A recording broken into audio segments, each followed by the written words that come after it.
If I were to ask you, what is it that you really want out of life? Would you be able to give me an answer? There is a commonality between all of us. We know exactly what we don't want, but we often struggle to find what it is that we truly want. We can create a descriptive picture of everything that we don't want and often think on these things from anywhere up to a lifetime. We meditate on what we don't want. We play it over and over in our minds. We talk about it, we think about it, and thus we're living it out. That very thing has become the reality, and it's exactly what we didn't want.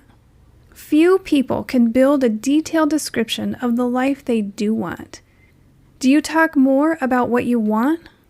Do you ever even think about what you want? What if we spent as much time thinking on what we want and talking about what we want as we have on those things that we don't want? What do you think might happen if we did that? Welcome to episode 16. Think on these things. You've landed on the Call to Be Free Academy podcast, created for women, about women. Every Monday and Wednesday at 7 a.m. Pacific Standard Time, you can count on equipping, empowering, transforming, and liberating messages so that you can use your voice, step into your call, and begin to live the life that you want. Live a life on purpose. So I want to ask you, where does desire for more come from? Where does this desire to live the life that you want and to step out into God's call come from? And what exactly is it that gives you the life that you want? Is it a better education? Is it a job? Is it wealth? Is it stepping into ministry? What is it? The interesting thing about all of these questions is that you are the only one that can answer them for yourself. So why were we all created with these innate internal desires? The desires of our heart, the things that set us apart from other people, the very things that make us different. And why does it matter if we seek them or not? Do you remember the scripture in Esther where her uncle Mordecai is saying to her that it's her turn to step out and to do something, that for all she knows, she was born for such a time as this? Do you believe it's possible to be destined for something? And if it is, what do you think that you are destined for? While it's true, God gave us free will, so we innately can create our own destiny. But the scripture also says that a man can make plans, but God directs his steps. If we're truly listening to our spirit, if we're truly listening to God, isn't there something that He wants us, specifically us, to step into? You know that thing that keeps coming up for you?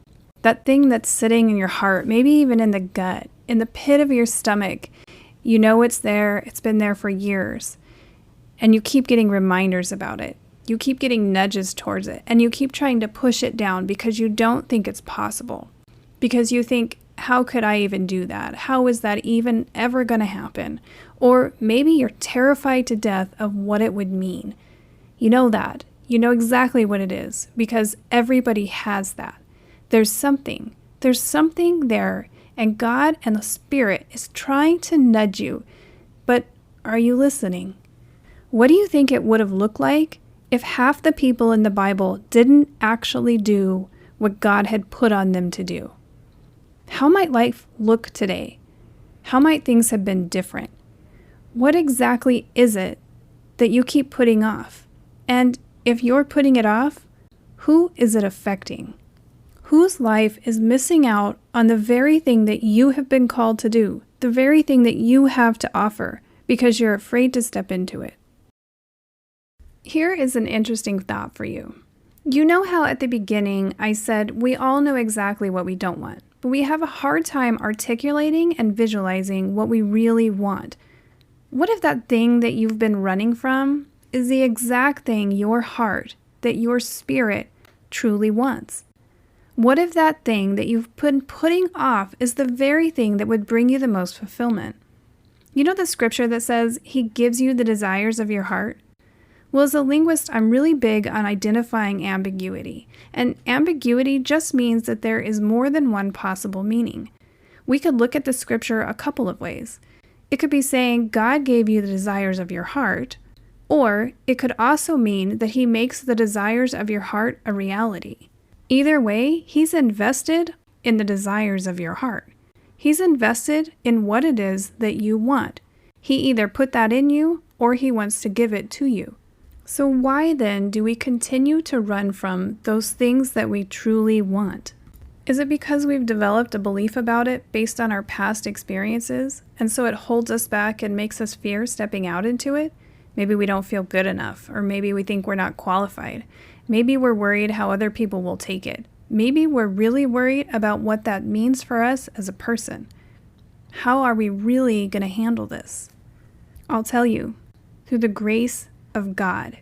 Because not one person that God called said, "Oh yeah, I can do that. I'm totally the perfect person for this." Moses was worried about speaking out because of his stutter. Gideon was like, "God, do you even know who I am? Because let me tell you, I'm a mess." Even Deborah said, "No, I'm a woman, so they're probably not going to take it from me." You know what the coolest thing is, though, is that we don't have to do this in our own power. Because if we did, we would all fall incredibly short.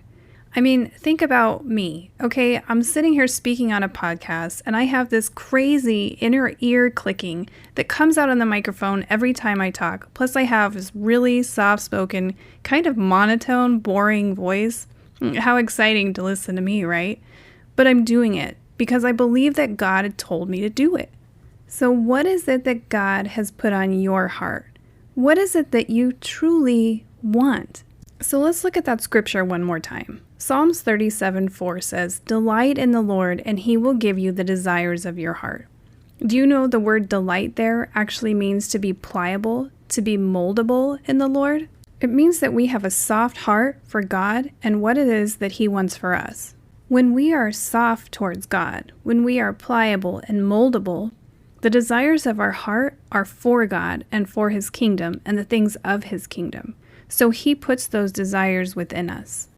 I thought it was important to not leave you with ambiguous scripture. But it's important to know these things and to note these things when you're reading scripture.